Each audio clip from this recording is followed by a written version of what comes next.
नमस्कार दोस्तों। वक्फ बोर्ड के बारे में तो आप लोग को पता होगा ही होगा।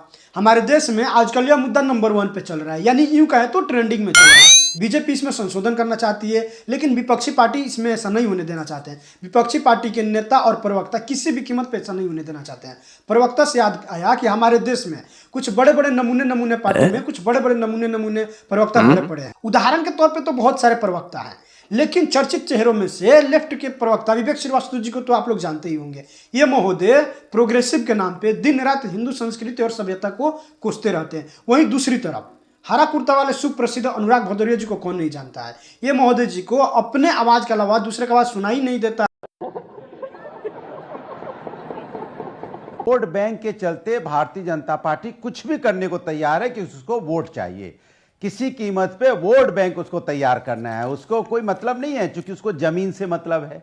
एक तो वोट बैंक तैयार करना है, दूसरा जमीन कब्जा करनी है। आज वक्फ बोर्ड की जमीन पे नजर गाड़े हुए हैं, कल गुरुद्वारे की जमीन पर नजर गाड़ेंगे, परसों मंदिर के नाम पे जमीन पे नजर गाड़ेंगे, जो आपको अयोध्या में देखने को मिला किस तरह जमीनों का हेरा फेरी वहां पे हुई थी।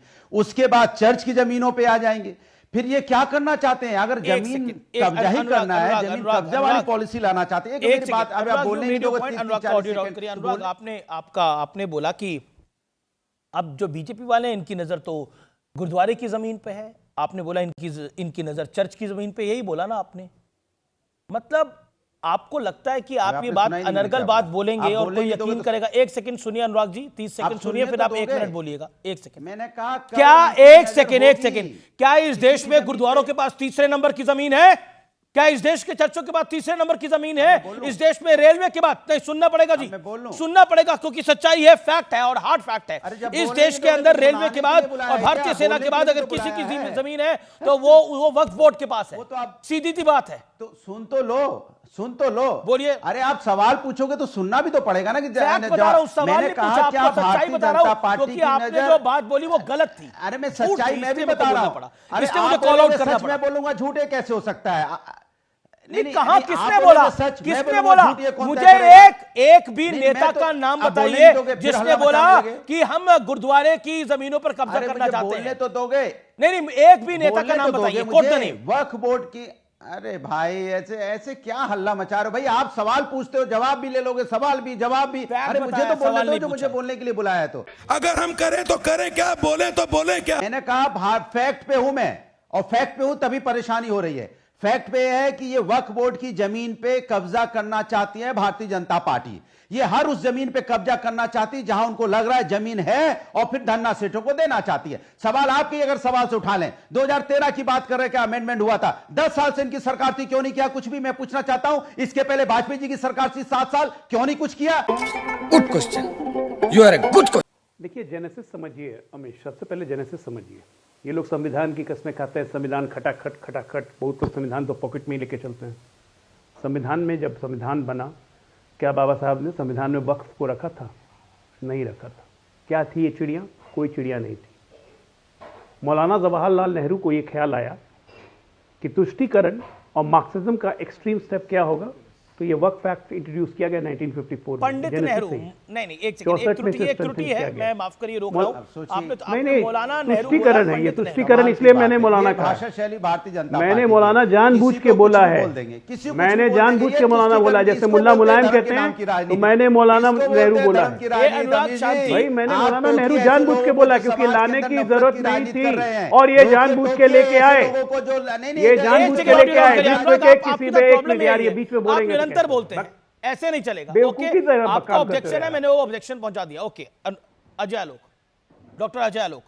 ऑब्जेक्शन की रख, अपने ऑब्जेक्शन को अपने ये जेब में रखें। मैं कहता रहा हूं, मैं जानबूझ के, मैंने कहा है मौलाना जवाहरलाल नेहरू ने ये जानबूझ के काम किया, क्योंकि तुष्टीकरण और मार्क्सिज्म का ये एक्सट्रीम स्टेप था। चीटिंग करता है। भदौरिया, आपकी 3 आपत्तियां इस जेपीसी की रिपोर्ट में क्या है? 3 आपत्तियां क्या है? सुन लीजिए जी, सुन लीजिए। तो हाँ, तो मुझे बोलने दीजिएगा। हाथ जोड़ के निवेदन है, हमारे पर हावी मत हो जाइएगा, थोड़ा लोकतंत्र बनाए रखिए। सवाल यह है कि देखिए, भारतीय जनता पार्टी को जैसी लगता है कि वो कमजोर हो रही है, तो उसके झोले में वो अपना झोला रखती है। झोले में सीए है, एनआरसी है, वक्फ बोर्ड है, और भी कुछ रखती है। जैसी लगता है वो कमजोर हो रही है, उड़ेल देती है। और सब उस पे तो देखो सी आ गया, एनआरसी आ गया, वक्फ बोर्ड आ गया, चारों तरफ चल रहा है। अरे क्या हो गया, देश को क्या बना दिया भारतीय जनता पार्टी ने? ये क्या है, समय समय पे लाके धर्म के नाम पे राजनीति करना, धर्म के नाम पे लाके ये शतरंज की तरह ये गोटियां लाके बिछे देते हैं, उसके बाद आओ सब लड़ो, काव काव काव काव काव काव काव लड़ते रहो, और लड़ने के जो असली मुद्दे वो मुद्दे गौड़ हो जा रहे हैं। आपने कहा मुस्लिम अशिक्षित रह गया, आप बताइए मध्य प्रदेश में कितनी यहाँ कम से कम 20 साल हो गए भारतीय जनता पार्टी की सरकार है, क्या वहां पे शिक्षित हो गया? हम पूछना चाहते हैं बिहार में भारतीय जनता पार्टी की सरकार है, क्या क्या उन्होंने, मैं पूछना चाह रहा हूं। राजस्थान में भारतीय जनता पार्टी की लगातार सरकार है, क्या किया? गुजरात में लगातार सरकार भारतीय जनता पार्टी के लिए क्या किया? आप देश में अगर यहां पे आ जाइए तो 10 साल से भारतीय जनता पार्टी बात करी, क्या क्या भारतीय जनता पार्टी सरकार ने कुछ नहीं किया। खूबसूरत बात करी, वैलेंटाइंस डे आने वाला है, बहुत ही खूबसूरत बात करी है अनुराग भदौरिया ने। एक सेकंड, आपने बोला क्या करा मध्य प्रदेश में, तो बीजेपी की सरकार थी, बिहार में क्या किया? देखिए, इस देश की नेताओं की एक मुसलमानों की बहुत बड़ी विडंबना है, और वो बहुत बड़ी विडंबना ये है कि उन्होंने हमेशा अपना नेता जो है वो एक हिंदू में देखा, जो कि एक अच्छी बात है, एक हिंदू में देखा। लेकिन इस देश की सेकुलर सियासत ने जितना मुसलमान को धोखा दिया, किसी को धोखा नहीं दिया। आज मैं उनके हक की बात कर रहा हूं, आप मुझे बताइए, उनको आपने कभी सीए में उलझा के रखा, कभी बाबरी मस्जिद में उलझा के रखा 1992 के अंदर? क्या मतलब था इस देश के मुसलमान का बाबरी मस्जिद के साथ? आप लोगों ने उलझा के रखा। इस देश की सेकुलर सियासत का नंगा नाच था ये 1992 के अंदर, जब मुसलमान लड़कों को पढ़ने के लिए बोलना चाहिए था, आपने बाबरी मस्जिद में उलझा के रखा। उससे पहले शाहबानों में उलझा के रखा, उसके बाद सुनना पड़ेगा, उसके बाद आरएसएस और बीजेपी के विरोध में उलझा के रखा, और उसके बाद सीए और एनआरसी में उलझा के रखा, उसके बाद रोहिंग्या में उलझा के रखा। अरे कम से कम इस देश के सेकुलर सियासत के सूरमाओं समझ तो लेते कि उनका भला कहां है, उनके बच्चों का भला कहां है। मैं मानता हूं कि इस देश में मुसलमान बेचारे बन के रह गए, क्योंकि इस देश की सेकुलर सियासत ने उनको पॉलिटिकल टूल बनाकर इस्तेमाल किया है, उनका लाभ नहीं, उनकी हानि करी है। ऐसे नहीं कहा जाता पढ़ेंगे और लिखोगे तो बनोगे नवाब, कोट अनकोट नवाब, पढ़ोगे लिखोगे तो। इस देश में आजादी से पहले मुसलमानों की क्या पढ़ाई होती थी? और आप हाल देखिए 2025 तक क्या हश्र हो गया है इस देश के। आप नामी साइंटिस्ट रहे अब्दुल कलाम आजाद साहब, माफ करिए एपीजे अब्दुल कलाम, माने हुए साइंटिस्ट रहे, मतलब उनको बुरहानवानी में उलझा के रखा हुआ है इन लोगों ने, उन्हें आजम खान जैसे व्यक्ति में उलझा के रखा हुआ है। यह है सच्चाई। समझ में आया आपको अनुराग भदौरिया? अमीर जी बिल्कुल सही कह रहे हो आप, बिल्कुल सही कह रहे हो। भारतीय जनता पार्टी ने उलझा के रखा हुआ है पूरे देश को। मैं बधाई देता हूं आपको, और आपको तालियों से स्वागत करता हूं कि आपके अंदर हिम्मत है, जज्बा है कि आप भारतीय जनता पार्टी की बुराई कर पाए, कि भारतीय जनता पार्टी ने उलझा के रखा हुआ है। कभी मंदिर के नाम पे उलझाया, मस्जिद के नाम पे उलझाया, चर्च के नाम पे उलझाया, कभी पूरे धर्म के नाम पे पूरे देश को उलझा के रखा हुआ है। बधाई देता हूं आपको। भारतीय जनता पार्टी की सरकार जब से आई देश के अंदर में धर्म के नाम पे राजनीति करती है, विकास की राजनीति नहीं करती है, ना युवाओं के बारे में बात करती है, ना समाज को आगे ले जाने की बात करती है, ना देश को आगे ले जाने की बात करती है, धर्म के नाम पे उलझा रखा है। मुझे एक बात बताया, अमित शाह इनका टेप रिकॉर्डर बंद करो ना, क्या ये बकबक करते रहेंगे ये फालतू में। भाई लोग, अनुराग भदौरिया एक ऐसे प्रवक्ता हैं जिनको लेकर दर्शकों में दो राय है।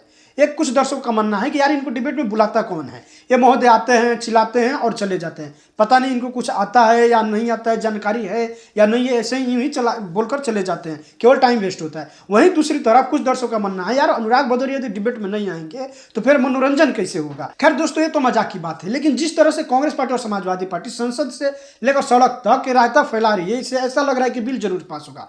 क्योंकि नरेंद्र मोदी जब से प्रधानमंत्री बने हैं तब से हर एक बिल पे विपक्षी जिस तरह से चिल्लाते हैं, ठीक वैसे ही नरेंद्र मोदी इनको चिल्लाते हुए देखते हुए बिल पास करके इनको चिढ़ाते। खत्म, bye bye, tata, good bye.